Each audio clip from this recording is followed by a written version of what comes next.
Is everybody ready? Can you hear me? I think I'll leave the mic off unless we do have some problems with that. I want to thank all of you for coming. I was going to try to do that without my glasses, but I'm at the age where I guess I'm not, so we're going to have to bear with me. But I do want to say thank you for coming out on such a cold day, maybe the coldest of the year so far, but I think we have an announcement today that will make everyone feel warm inside and with the great future that we have.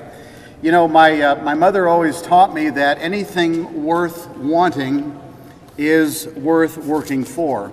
And after 18 years of hard work and constant promoting the value of reconnecting Fort Wayne with passenger rail service, I have some good news to report to you today. The long-awaited effort to fund and begin an environmental study to assess the feasibility of connecting Fort Wayne to Chicago and Columbus with all these other cities you see there on that line is about to begin.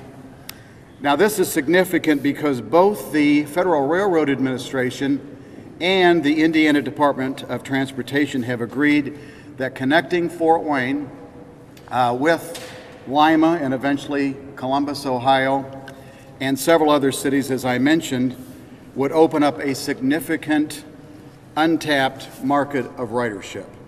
Now, this ridership was lost when passenger rail service left this terminal 26 years ago in late 1990. Moving forward with an environmental assessment is tantamount to stating that transportation officials in Washington and in Indianapolis are likely to recognize and promote the next line that would connect millions of people, this line here, with passenger rail service. I believe that with the successful conclusion of this assessment, which is about to begin very shortly and to conclude by late 2017, that preliminary engineering and funding could come forward to make the necessary upgrades to tracks, signals, highway junctions, even stations to bring passenger rail service back to Fort Wayne by the early 2020s. It seems like it's been that long, but 2020 or the early 2020s, with speeds of up to 80 miles per hour would be the initial goal, with incremental speeds perhaps increasing in the years ahead. Now, one project that has encouraged us and I think helped bring us to this point today in Fort Wayne is the successful Hoosier State passenger rail line that connects Indianapolis and many cities in northwestern Indiana to Chicago. Now, thanks to the effort made by a partnership with NDOT, with Amtrak, with Iowa Pacific Holdings, the efficiency of train service and ridership numbers have increased dramatically on the Hoosier State line in just over 18 months. This partnership was made possible by funding from the Tax Amnesty Fund, which was brought forward by Governor Mike Pence and the Indiana State Legislature within the last couple of years. This is an arrangement we want to emulate. The Hoosier State line has proven that with upgraded service and close to on-time arrivals and departures, that trains can be full of passengers and require less subsidies, with a good possibility of being self-sustaining in the future. We thank Governor Pence and the state legislature and NDOT in seeing the value in investing in passenger rail for Indianapolis and for looking favorably on this request, which we hope will be the next one out of the gate. Now, as you may know, many of us are associated with NIPRA, the Northeast Indiana Passenger Rail Association, and this is a group of volunteers that's been led by Fred Lanahan. I'm going to ask Fred to say something here shortly after Mayor Henry and Mayor Berger, but this has been an effort compiled over the last several years, thanks much to his leadership and the NIPRA board members. Would you all raise your hand if you're a member of the Northeast Indiana Passenger Rail Association Board of Directors, as I am? Thank you for those efforts. And we have some of our friends here who have helped us along the way. Rob King and Jordan Burkholder are here from Steel Dynamics. We have folks from, I believe, OrthoWorks represented. Brad Bishop was the key behind that. And we have Dan Avery, we have folks from from the Community Foundation of Greater Fort Wayne, others who have helped put this effort together to get us to where we are today. And one of the things that is important that I want to go over here just briefly is what we did, I think, to also help bring us to this point. And that is thanks to the folks I mentioned and to the funding that was put together. Also Mayor Henry on the city level, Mayor McDonald in New Haven, Mayor Berger here that's going to speak in a moment from Lima, Ohio. We were able to raise funds for a feasibility study. I can remember when we went to visit, actually, Fred, you led that delegation down to see a representative of Governor Mitch Daniels at the time, and they said, you know, if you want us to invest in this, tell us it's going to be worthwhile. Give us a business plan, give us a feasibility study. Well, you know, that costs money.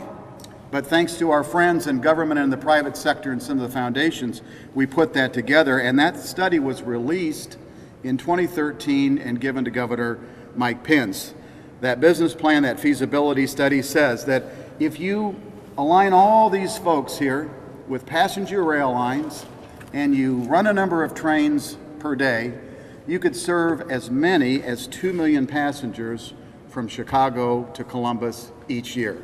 Now that's significant, but more significant is with that kind of rail service, with dependability, with comfort, with on-time arrivals and departures, that kind of rail service could be self-sustaining in 3 to 5 years. That means perhaps without any government subsidies in the future. That 2013 study also estimated that 26,000 jobs could be created in the tri-state region, Illinois, Indiana, and Ohio, most of that in Indiana and Ohio. And perhaps 500 of those jobs right here in downtown Fort Wayne near the train station in the area that I represent on the city council because of what we call transit-oriented development, which is kind of a fancy way of saying you bring trains into Fort Wayne, we'll have more shops and we'll have more restaurants and maybe another hotel and lots of economic activity that can help benefit the neighborhoods that I serve and that are nearby this train station as we speak. I believe, as I mentioned, the timing on this is good. We've certainly saluted Governor Pence, and he deserves that. We also want to thank President Obama. He's still with us for another 30 days, and thanks to him and his direction with the Federal Railroad Administration, we've received strong support from them on the Washington level.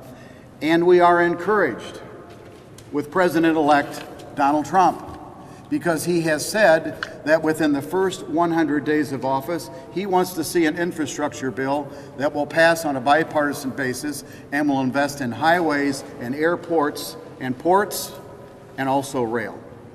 We're very encouraged by that, and we feel that we are in a good spot to move forward. I note that he has chosen as his Secretary of Transportation the Honorable Elaine Chao, who is a veteran of Washington, a former cabinet member in the George W. Bush administration, and also happens to be the wife of Senate Majority Leader Mitch McConnell.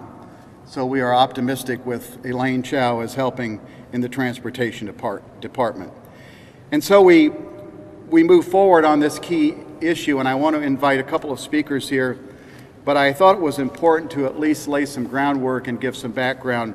I personally put 18 years into this effort. I started talking about this in 1998 when Frank O'Bannon was governor and Paul Helmke was mayor, and we were trying to figure out how could we get passenger rail service back to Fort Wayne. And I know some of you out there are still with the media that you were 18 years ago, and you can attest we've worked on this a long, long time. I was a member of NERC. Dan Avery is here, the Northeast Indiana Regional Coordinating Council, as a community leader and as a councilman. And Mayor Henry and I, a couple of years ago, worked on a funding package. We thought, now we've got to move forward to this environmental assessment. That costs money. These things aren't just handed to you. How are we going to do that?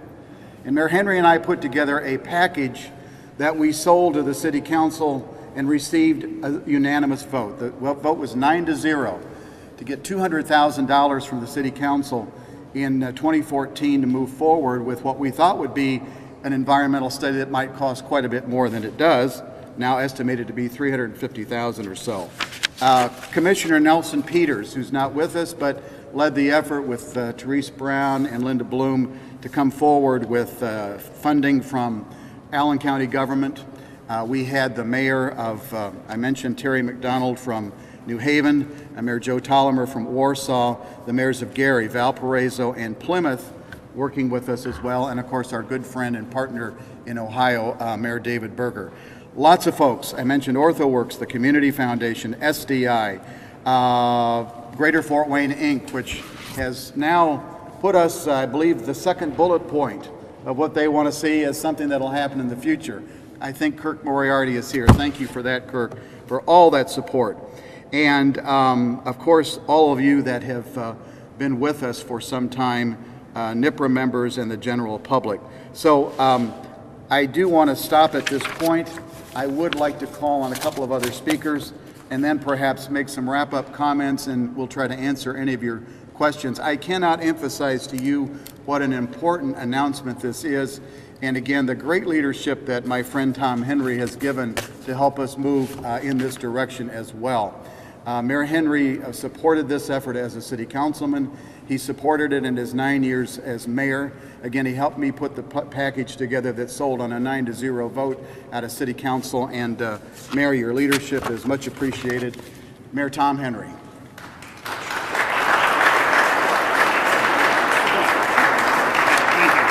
Thank you. Well, good afternoon. Thank you all for coming here today. As Jeff said, it's a little bit chilly out, but I think that tells me, it tells all of us how passionate you are about this new endeavor for the city of Fort Wayne. Jeff's right, it's been over 2 decades since we have passenger rail in Fort Wayne. He mentioned earlier that a lot of the media members here remember that. I don't think any of you are old enough to remember that, but I do. And it was a great time for the city to have passenger rail all the way to Chicago. When I was a young boy, we would go on those trains. Now, they're quite a bit different now, but they still were able to get us directly to the city of Chicago, to go to a baseball game where my family would go shopping. So it was quite a time for our city, and to be in a position now to bring that back makes a wonderful statement for all of you and for those in the city of Fort Wayne who believe that we need this back in our city. So thank you for helping us progress to that point. I also, too, want to thank NIPRA. It has been a long time coming. They've worked day and night, Jeff and Fred and all of you who have never given up. And it would have been easy to give up and walk away. But the fact that you stuck with it and you raised the hundreds of thousands of dollars that needed to be raised in order to meet the expectations of our state and federal government really means so much to the city of Fort Wayne. You know, when Jeff first approached me about investing financially and of my time in this particular initiative, I thought, you know, they moved out of Fort Wayne primarily because they felt that more money could be made in freight than in passenger service. That's the primary reason they moved. How are you going to get them back, and why would I want them back? It's going to cost money. It's going to take a lot of time and effort. I got to dedicate staff. But then I got to thinking, you know, it's more than just getting on a train and going to Columbus or going to Chicago. If you think about it, it really meets a lot of other initiatives as well. It is going to increase the probability of more jobs. So unquestionably, there's an economic development base involved in this. Tens of thousands of jobs can be created as a result. Not only in the provision of the rail and other types of amenities that go along with putting that whole structure together, but the jobs that can result in those who now can travel back and forth in a timely fashion from city to city. So unquestionably, it's an economic development base. But also, we in Fort Wayne have been trying for years now to make Fort Wayne a point of destination. So you got tourism in there as well. With the emphasis now that we're putting on riverfront development in our downtown, and increasing our park system, spending millions of dollars to make Fort Wayne just a little more attractive, unquestionably, rail service will add to tourism of our community, something that many of us never thought about before. At least I had not. So if we're going to call Fort Wayne a point of destination, we better provide the transportation necessary to get people here, other than vehicular traffic. What a great advantage we're going to have over other communities, and that's for sure. And also, the sheer pleasure of being on a train. I'll bet you a number of you, like myself, remember the old rickety trains that were loud. You sit across from somebody, you'd almost have to scream for them to hear. The trains of today are unbelievable compared to that. They truly are a modern mode of transportation. Just from a pleasure perspective, you'll want to get on that train to go to Chicago and back just to enjoy being on a train. So it's more than just economic development. It truly is going to add significant value to our community in a number of ways. So it's been a pleasure to be a part of this. It's been a pleasure to meet and talk to other mayors. Mayor Berger, thank you again for coming from Lima. And all of the other mayors who were involved from Columbus, Ohio, all the way to Chicago. We met with one mayor after another, and they all agreed that this was going to benefit all of us. And when the state and finally the federal government rolled around, again, thanks to the efforts of Jeff and others, I think that said a lot about what all of us really felt was necessary for all of the members, all of the partners in this particular effort. So thank you all for coming today. It's been a pleasure to be a part of this. I truly think that this is going to add significant value to our community as well as a number of others, and make rail transportation a true part of what we're trying to offer all of our citizens as far as alternative modes of transportation. Thank you.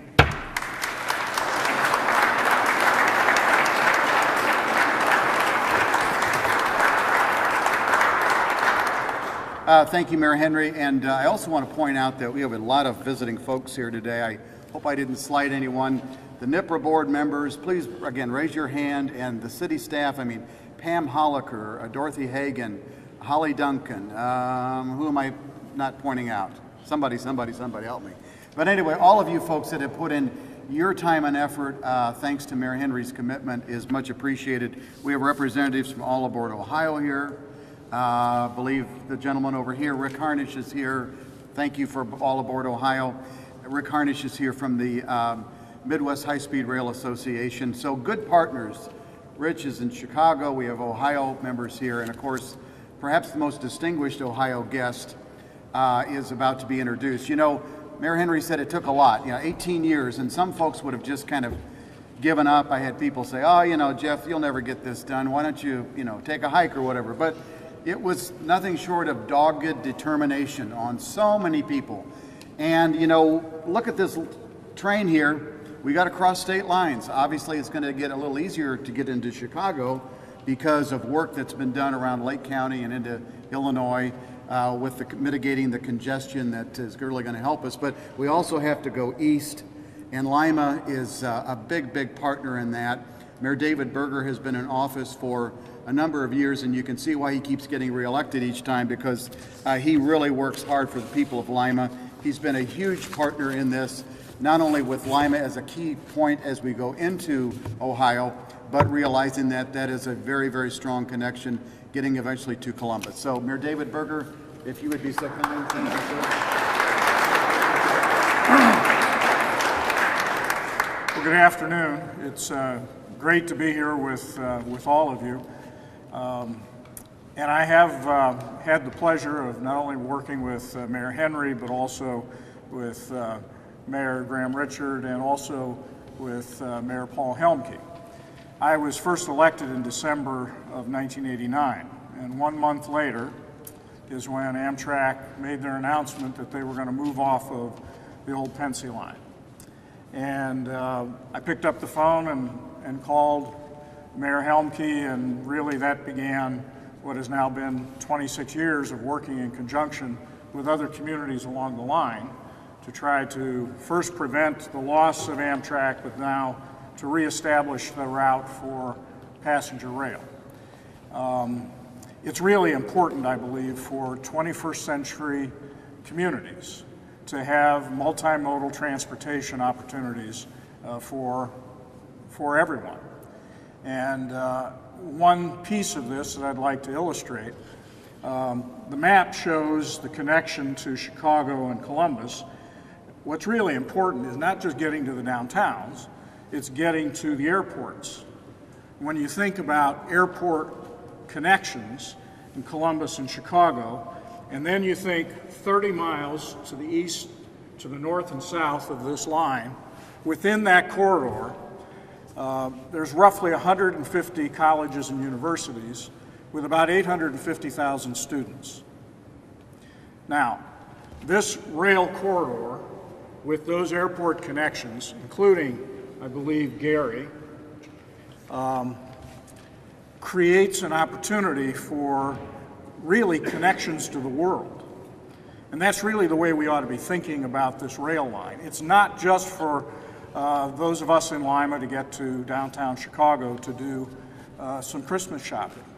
It's about major connections to the world for our businesses, for businesses around the world to get to us, for students. If you're a parent of a student who happens to live in Arizona, you don't know a thing about colleges along the route, but they begin to promote the opportunity to fly into Chicago or Columbus to get to one of those universities. All of a sudden, as a parent, you're beginning to look at this a lot more differently. It's a practical consideration for any of us that are putting kids through school.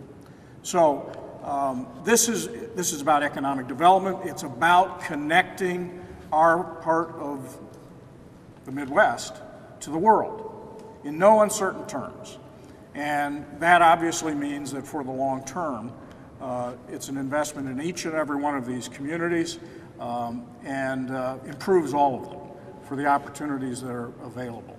What I've done on my end, I actually work not only with the folks going west to Fort Wayne, Chicago, but I also work with folks going to the east to Columbus.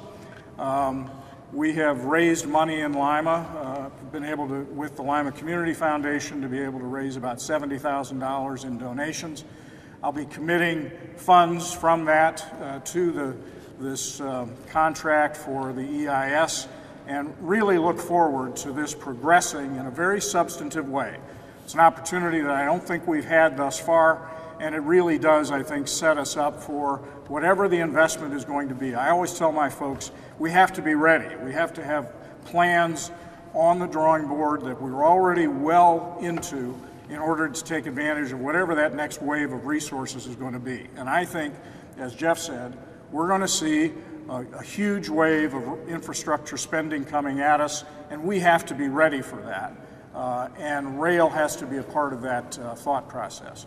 So it's a pleasure to be here to participate in this today, and I know the amount of work that's gone into it with the city, with NIPRA, all of those on the Indiana side of this project have just done a great job getting us to this point. Thank you. It's great to be here.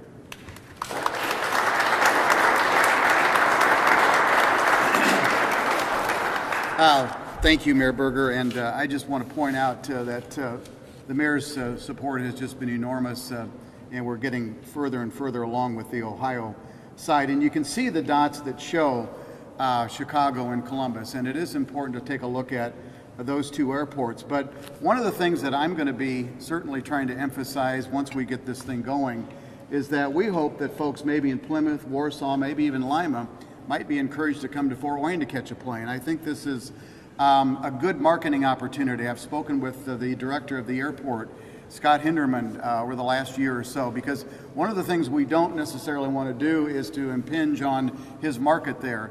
And because Fred Lanahan and the CityLink folks have done such a good job with this transfer station over here, this bus station, we feel it could be a great deal to have folks coming off a train here in Fort Wayne, getting on a bus, going to the airport and fly out of Fort Wayne.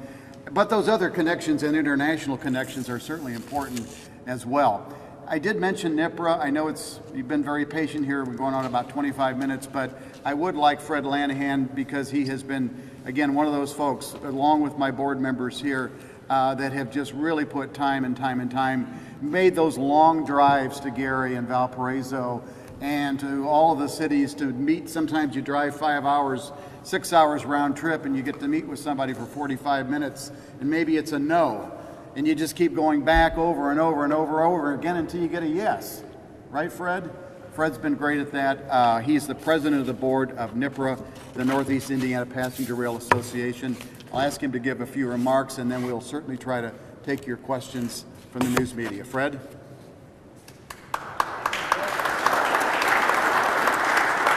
Everybody, hey, this is a great day. We've been at this for years, and it is a great day.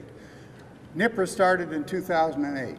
We have been with Mayor Henry to Columbus, Ohio, meeting with officials. We've been to Chicago and talked to Amtrak. We've been and talked to mayors of cities all along this line. This is a great day because we're finally seeing our efforts come to fruition. So I want to thank everybody for working on this. You know, Fort Wayne was a rail center and continues to be a rail center, although it's freight now. You know, in World War II, this station was one of 3 or 4 stations in Fort Wayne. It's the only one that's still viable, functional, and we hope to be the place where passenger rail will come again. In World War II, 40 or more passenger trains stopped at this station, this very station, every day. Every day. We've had presidents come through here, President Roosevelt, President Truman, Hoover, many of the presidents of the United States have been through here. This is an amazing place, and I want to thank Martin Riley Mock and Vic Martin for the efforts they did to revitalize this facility. But folks, this is the beginning of the restoration of passenger rail service in Fort Wayne.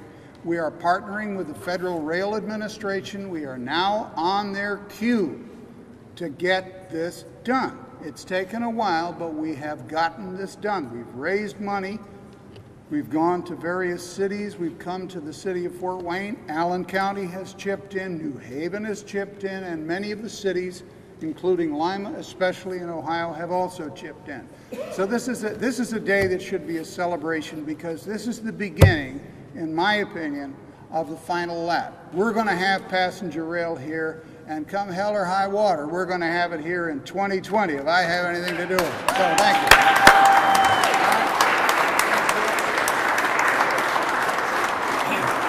Well, you can certainly see why we've gone so far with that great leadership, these great mayors, and all of you who've been supporting us. I do want to point out, you mentioned Vic Martin. He's been kind enough to let us. Somebody asked me, what is your little board? We're all volunteers. There's no paid staff.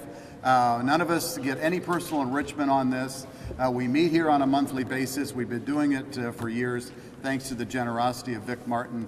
And we do look forward to this area, as Fred said, being served again with all of this already in place.